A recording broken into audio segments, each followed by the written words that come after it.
Now, let us see how to find out the square root of a given number when the number is in decimal form, that is, like a number 42.25. This number is in decimal format. Now we have to find out the square root of the given number. How to find out the square root of 42.25? When we look at the number 42.25, we see that after the decimal we have even number of digits. Here we have 2 digits.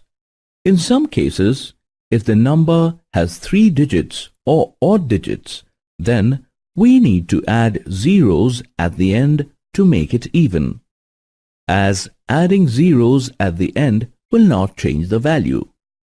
Suppose you have 42.255 as shown here.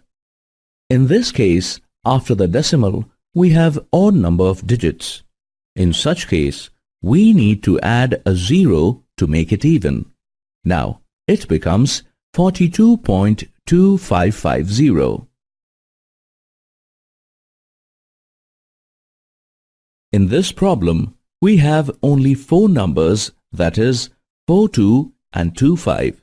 Now we take 42 as a single number. What is the nearest perfect square for 42? 6 into 6 is equal to 36. 7 into 7 is equal to 49. 49 is more than 42.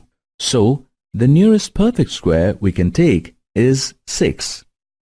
6 into 6 is equal to 36. If we minus 36 from 42, what do we get? We get 6. The numbers which are after the decimal should be dropped here. Therefore, we should add the decimal point in the quotient here and write 625 like this. That is, when we are dropping the number after the decimal, we have to add the decimals here in the quotient and drop down the numbers. The quotient should be then doubled. That is, double of 6 is 12.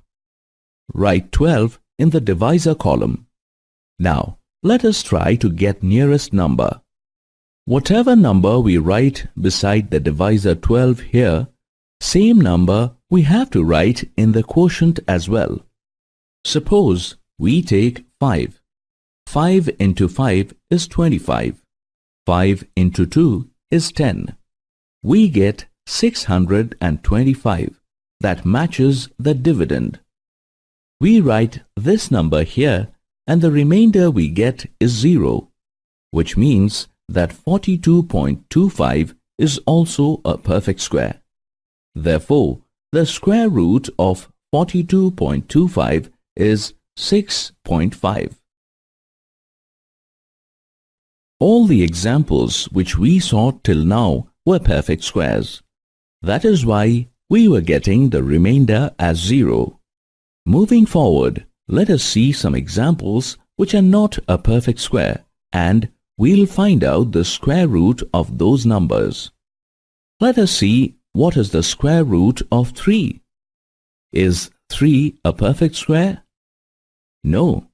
Let us find out the square root of 3 using long division method. If you want to find out the square root of 3, and if you want to find up to 3 decimals, and correct to 2 decimals which are given, then we have to write 3 more zeros after decimals. Then we will get the answer in the decimal format. Up to 3 decimals means add a decimal after 3 and write 6 zeros. That is, how many decimals you need, add double zeros. For instance, if you want 3 decimals, you have to write 6 zeros.